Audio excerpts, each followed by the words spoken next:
Bismillahirrahmanirrahim. Dear student, today we are starting distant learning program. So in surgery, we already started discussion on vascular diseases. We have discussed arterial diseases and then varicose vein. Today we are discussing another disease of venous system, that is venous thromboembolism. It's a very important disease because it's present as an emergency, and therefore it sometimes leads to sudden death as well. A patient may present with, as you know, there are veins in the legs, in the arms, and all of the body, but most importantly, or the legs vein, which patient leads to patient present with painful leg swellings, and if it is if the thrombus has been formed and it has propagated to the respiratory system and to the heart, then patient may present with tachycardia and pain due to respiratory failure, and sometimes cardiovascular collapse and death may occur. Now, if you look at patient, you can compare both legs. And the right leg, you can see shiny color. This shiny color is typical of deep vein thrombosis. You can compare size as well. There is increase in size and there is a shiny color.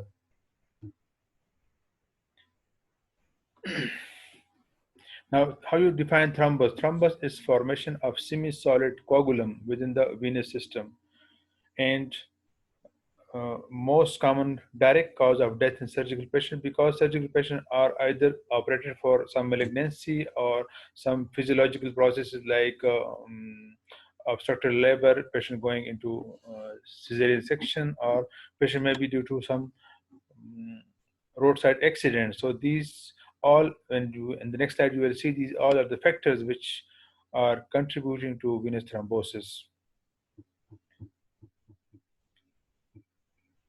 When we come to the etiology, so I hope you have already read in your pathology that it's a virtuous triad. Three factors are important for the formation of thromboembolism. One is damage to the endothelial layer of the vessel, and if there is abnormal flow may be due to this damaged vessel, or it may be due to some problems in vessel like aneurysm. And then there is abnormal blood. If there is coagulation problem, the three factors together, or any maximum number of these factors, can give rise to formation of thrombus in the venous system. When we come to the risk factors, factor may be in patient, and patient factor may be related to some disease or some surgical processes. In patient factor, age, definitely old age or elder age patient, their vessel become elasticity of those vessels is lost, or the patient vessel become thick and therefore are more prone to develop endothelial damage. Obesity, many factors are responsible in obesity. You see in obesity, there is other factors also going on which are damaging vessel like atherosclerosis. Then varicose vein, again there is dilatation of the vessel is already there. Now, immobility is directly related to, if you go again back to the virtuous triad, so there is immobility, patient is immobile, so there will be obviously stresses of blood, and it is one of the factors which can trigger thromboembolism. In pregnancy and purpurium, both these, there is changes in the hormone level, and then ultimately leads to coagulation problems. So these patients are more prone to develop thromboembolism. And similarly, high dose estrogen of for any reason, if due to some malignancy, or it is given as to control these female problems like hormonal problems. Previous history of thromboembolism is a definite factor in development of thromboembolism. Then disease, or some diseases or surgical procedure, like as I already discussed, the trauma of surgery itself, like a very long surgery, or any other trauma, roadside accidents, especially pelvic fractures or lower limbs, some malignancy, especially pelvic malignancy and abdominal metastasis, heart failure and recent myocardial infarction. Again, these heart failure and recent myocardial infection, there is damage to endothelial of the cardiac, and that then can again also trigger thromboembolic reaction. Paralysis of lower limb, again there is immobility, infection, inflammatory bowel diseases, nephrotic syndromes, and then these blood disorders like polycythemia, paraproteinemia, and hypocystinemia, and then some immune disorders like paroxysmal nocturnal hemoglobinuria and antibodies or lupus anticoagulant, Beckett disease. So these are immune inflammatory diseases which can also a contributing factor to the development of thromboembolism. Now, what is pathology? What is underlying things which are going on? Right, coagulum is a clotted blood, but what it contains actually, when you look under microscopes, it's made up of a platelet aggregation, fibrin, red cell, and they form a mesh, and until the lumen of the vein occludes, and then we call it thrombus. Now, this thrombus is like Caroline thrombus. Caroline means like weeds of weeds which is present in the in water, so it will make a weeds crab-like thing, and then progress and propagates until we take some measures, or ultimately it reaches to the lungs and cause a major damage like death. So for that, it may break off and goes to the lung, and it lodges in the pulmonary arteries and causing cardiac strain and then death.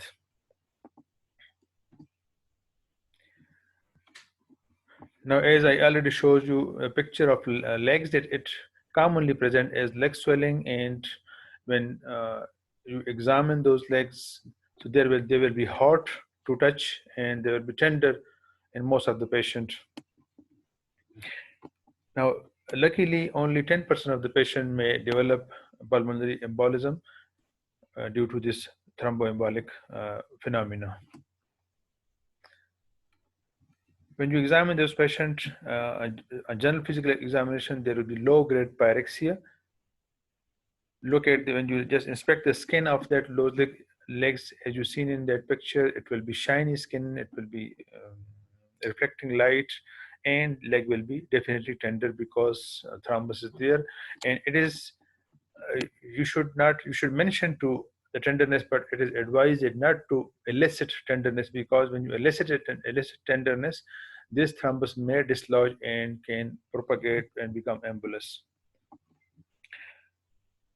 Now, if it has gone to that level, it has propagated, then patient will have cyanosis, dyspnea, and raised neck pain due to strain on the right side, because it passes into right atrium, right ventricle, and then from right ventricle when it goes to the through pulmonary arteries to the lungs. So if it is stuck there, it will put back pressure over the right heart and similarly on the neck veins. You can see in this picture this whatever I just said, that it's stuck in from the right atrium to right ventricle and through pulmonary arteries. So you will see there is strain on the right side of the heart, and patient will present with dyspnea and pain. Now, when you advise chest X-ray, so there is not very much definite findings which everybody can pick, but you can see here this dilatation of the pulmonary vessels proximal to the embolus, and along with collapse of distal vessel, often with a sharp cutoff sign, which is only radiologists can tell us, can inform us about these findings. But you can see there is some haziness, and that is the name of the sign is watermark sign. There is other sign, Hampton sign, hump. They like the vessel which is blocked, so you can see like this triangular area become infarct as blood is not going there. So these are findings on the chest X-ray, but we diagnose this patient not on X-ray. We do some investigation which will come later on, that is duplex imaging. Now I tell you just few findings on the examination, systemic examination. There will be a fixed split second heart sound and pleural rub if there is pulmonary emboli, so pleural rub will be there. If there is thrombosis still in the legs, so what you will see here, that gangrene may develop, and it involves symmetrical involvement of all of the toes. When you compare it with the with the gangrene of the arterial disease, that's usually dry and it usually involve one or two digits, but not the whole fingers at the same time. One more thing, there's no clear-cut demarcation edge, while in arterial disease there will be arterial occlusion, there will be clear-cut demarcating edge. And one other important point, apart from edema, in arterial diseases there is coldness. The rest of the limb will be cold because there is no blood supply to that area. But here blood supply is fine, only the back reverse traffic is blocked, so patient will have swelling, and in addition they will be warm. The leg will be warm when we compare with the arterial occlusion. Now, as I told you, that patient will present with painful, shiny, swollen leg. Now these swollen, painful legs will be, we can discuss some differential diagnosis. Ruptured Baker cyst. Baker cyst is a cyst which is near knee joint, and it's fluid when it is ruptured due to some trauma, so it spread into the sheath of the legs, so there will be severe pain. Similarly, if there is some other trauma and there is cuff muscle hematoma or other injury to the plantaris muscle, again will be patient will have similar swelling, pain, and an inability to move. Or if there is thrombosed popliteal aneurysm. Now popliteal aneurysm is arterial disease, and similarly arterial ischemia. Now the first two or three differential diagnoses like ruptured cyst and muscle hematoma, ruptured plantaris muscle, these are, there will be definite history of trauma. So history is important, and then examination finding, like if there is thrombosed popliteal aneurysm, so it will like maybe painful, but it will be cold. But while in thromboembolism, leg will be hot to touch and tender as well. Now we consider if embolism has occurred, so patient will have pulmonary embolism, like patient will have dyspnea, cyanosis, and chest pain. Now similar finding can occur in myocardial infarction, pleurisy, pneumonia, and aortic dissection. Now again, myocardial infarction, definitely we can pick it on ECG, and pulmonary embolism ECG should be normal, and similarly X-ray and uh, total leukocyte count, and pneumonia it will be raised, and there will be other finding on X-ray. Aortic dissection we can find out again, and there may be some findings in ECG, and patient will be in shock. Now, venous duplex ultrasound is the investigation which can confirm us that there is. Simple ultrasound will not definitely show us, but a venous duplex ultrasound will definitely show us that there is some thrombus is there. Ascending venography, just it's mentioned here for academic purposes or for historical purposes, not done now because no need of going through this procedure. MR venography and CT chest and pulmonary angiogram can confirm thromboembolic phenomena.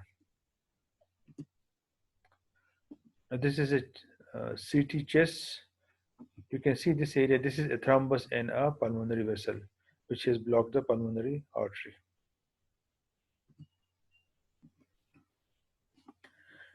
Now, one patient present with, again, I will repeat finding of the symptom of patient or presentation of the patient, that painful leg with hot painful leg with swelling and shiny skin. But while discussing different diagnosis, how you will know that whether it is whether we should suspect this patient with thromboembolism. So there is a criteria, modified Wells criteria for predicting deep venous thrombosis, and similar criteria is for predicting pulmonary embolism. Now this list, which you can see on your screen, is for the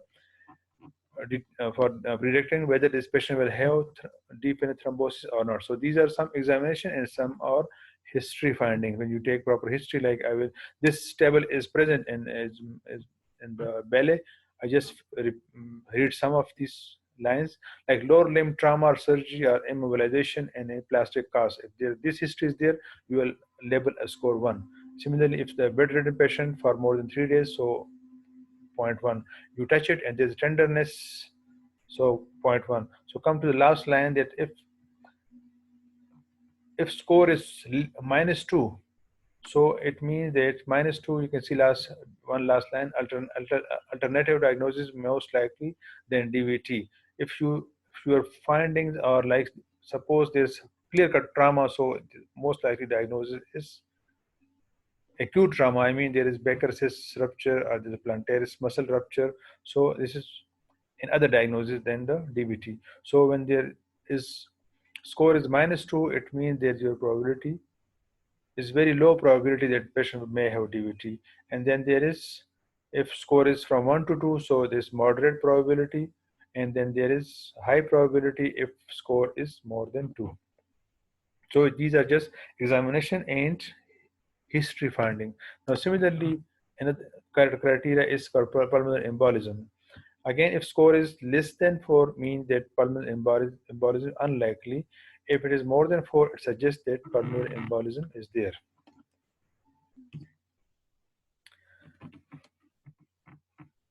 Now then you have to categorize patient. When patient comes to you with surgical problems, so you have to categorize whether this patient has low risk, moderate risk, or high risk for development of venous thromboembolism. Now low risk patients are those which, when you perform a surgery for less than 30 minutes of any age, and there is no risk factor. No risk factor, we just discuss age, obesity, pregnancy, purpurium, and then there is blood disorders, and then trauma. So there is no risk factor, but just a small surgery which is less than for 30 minutes. So there is low risk. Similarly, surgery for more than 30 minutes, any major surgery, but the patient age is less than 40 and no other risk factors, or there is minor trauma. So these are low risk factor of development of thromboembolism.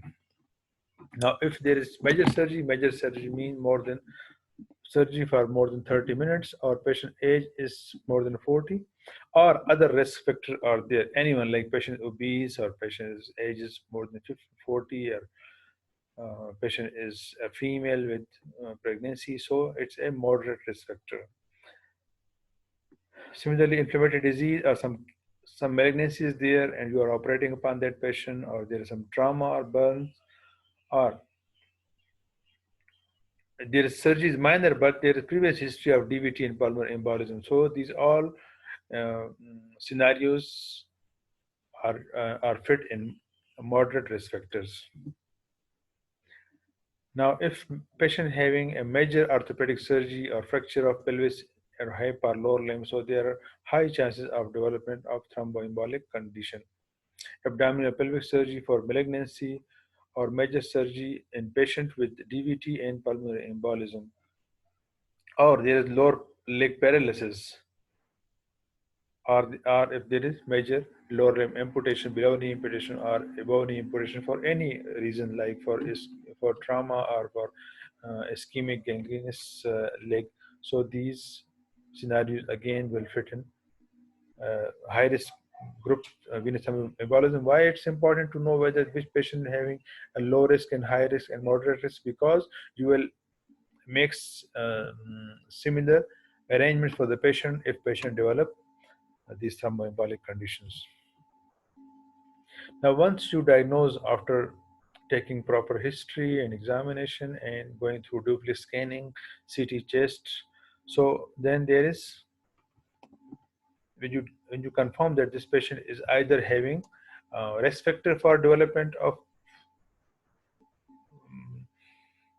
the thromboembolism.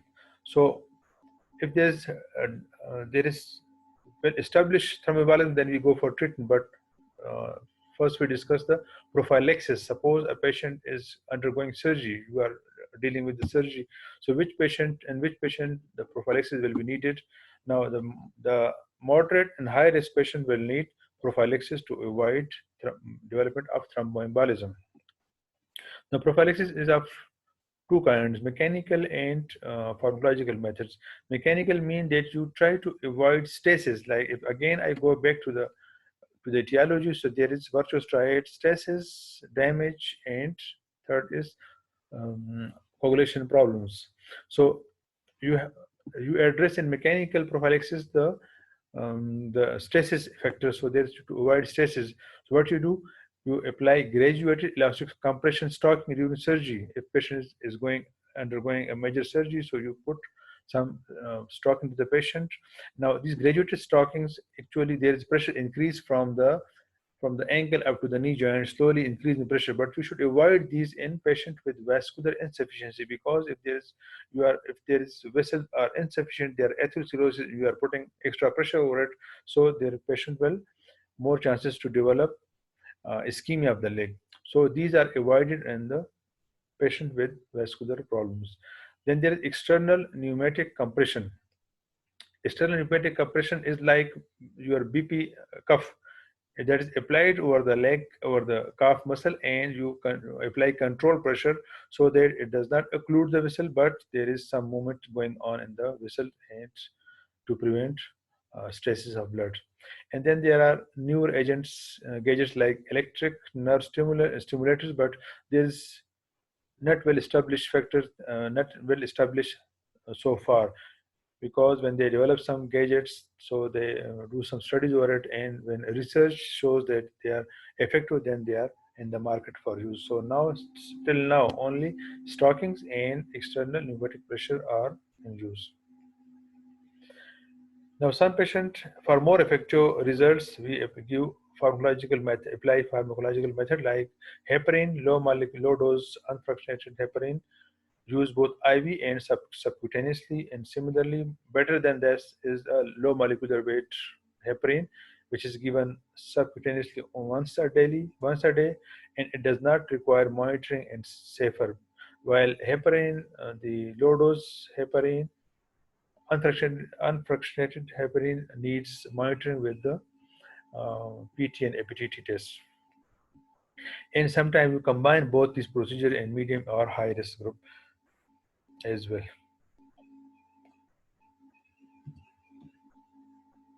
Now, when a patient, you come across a patient with established thromboembolic phenomena, then you will treat it. How you will treat it?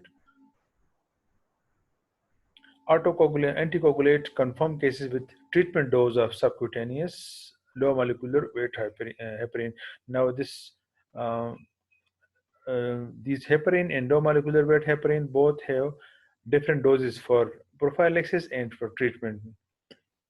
I'm not telling you because these are left for your homework. You will find yourself that what is subcutaneous, what is dose for the prophylaxis and what is for the treatment. And then there are newer drugs. Some are like fondaparinux, which is direct X factor 10 inhibitor, and there is bivalirudine, which is a direct thrombus inhibitor in patients who are hypersensitive to the first one. Once you give these two drugs, any of them, then and patient is otherwise able to be discharged to home, so then you follow patient for 3 month oral therapy with warfarin. Now, to treat or to prevent thromboembolic condition in the pulmonary thromboembolism, you sometimes you apply temporary inferior vena cava filter in patient with bleeding risk. Let me show it. Okay, this is a gadget small thing which can be injected through venous system, and it's stuck somewhere below the renal artery, so it prevents the blood clot to go up to the thumb, and then here we can manage it with the uh, thrombolytic drugs. So temporary inferior vena cava filter in patients with bleeding risks and in patients with risk of development of pulmonary embolism. Now, so far we have discussed the non-surgical methods of treating patient with uh, heparin and low molecular weight heparin, but sometimes there is thrombus, definite thrombus is there, and it does not respond to medical treatment. Then we have to do lysis of that thrombus.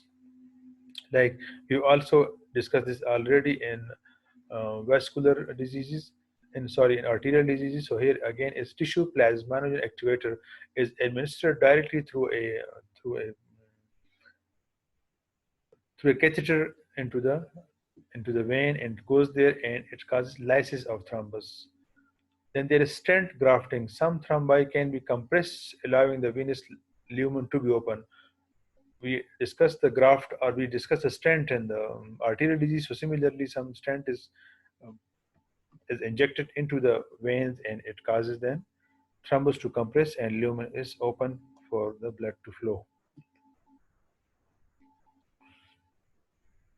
So if we summarize these thromboembolism, we can say that it may be a thromboembolic is like a coagulation problem. Inherited thrombophilic and unprovoked cases mean that if patient present to you with no other factors, with no other, like no other trauma, no other pregnancy at that time, so these are called unprovoked factors. So it may be due to coagulation problem, but commonly seen as complication of some surgery or illness or like pregnancy or trauma. Now, this disease, as you've seen, is associated with both morbidity and mortality. Our purpose, our aim of intervention is to prevent extension and formation of embolus, because routinely it's only 10% cases will develop embolus, so we should try to prevent even that.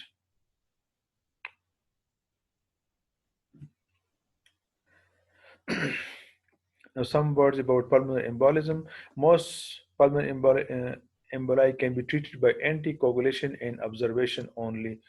Thrombolysis, like surgical procedures, and radiological guided catheters like plasminogen activator, embolectomy reserved for severe right heart strain and when there is shortness of breath and patient cannot maintain saturation. Now, this thromboembolism, if I repeat again, so thromboembolism can be, we can divide into three presentations: that deep vein thrombosis, pulmonary embolism, and superficial thrombophlebitis. You must have seen some patient coming to our OPD after staying for some surgery for a long time, for 3 to 4 days. They present with some cord-like painful swelling on their hands. This due to, if you can relate, if you cannula is kept for 48 to 72 hours, so the patient may develop this thickening and then small thrombus formation, and patient will have pain and there will be swelling of that vein. As you can see, the demarcation, skeletonization of that vein there. And similarly, these superficial, when you touch it and you feel cord-like, so these are superficial thrombophlebitis. This may be due to some external trauma, as I told you, that due to vein punctures, and if patient are given some hyperosmolar like 10%, 15%, 20% dextrose water. So these hyperosmolar solution and some drug also irritate the or damage the mucosa, endothelial surface of the veins, and then these superficial thromboembolism can develop. Or if there is some sickle, other diseases like sickle disease, from polycythemia of the malignancy. So these patients are more prone to develop these conditions, superficial thrombophlebitis. As I told you, that feel like solid and cord-like structure. They are tender and overlying string may be attached to the vein. In early stages, there may be redness, may be visible to you in early stages. What you can do full blood count, and you can do coagulation screen of that patient and Duplex scan will confirm that there is some thrombus or occlusion of the superficial vein is found. Now, most patients with superficial thrombophlebitis respond to simple non-steroidal anti-inflammatory drug. It resolved with time and with this non-steroidal anti-inflammatory drugs. If it remains sterile, but if it develop infection, then it converted into like abscess. So you drain it, and there is you treat it as abscess. If there is associated DVT, like if patient presented with both superficial and deep pain, then you treat deep pain as we have discussed with the management plan, that you will treat it with anticoagulant or thrombolysis. So if I just summarize that thromboembolism is a venous disease. It may present with deep vein thrombosis, pulmonary embolism, and superficial thrombophlebitis. Thromboembolism is 10% cases propagate to thromboembolism, and rest remain as deep vein thrombosis. Factors are, you should know the factors which give rise to these phenomena. Different factors we already discussed. And investigation of choice is duplex scanning, and apart from that, in chest you can do CT, chest CT, and then there is prophylaxis management, and then there is prophylaxis, and then there is definite management. In prophylaxis, there are mechanical method and pharmacological method, and you combine both. And in treatment method, there are anticoagulate with the same drug with which you have did prophylaxis, but there are different doses. And then there is, if they do not respond to these, then when you proceed to a surgical method like thrombolysis with the tissue plasminogen activator, or we do some radiologically thrombolectomy procedures. So this was all about uh, thromboembolic thromboembolism of the venous system, and in this COVID-19 era. I hope you have, it's not a very ideal situation, but I hope you must have learned something from today's lecture. Thank you. If you have any question, you can ask through my cell number, which is already in your group, I think. Okay, thank you. Take care. Assalamu alaikum.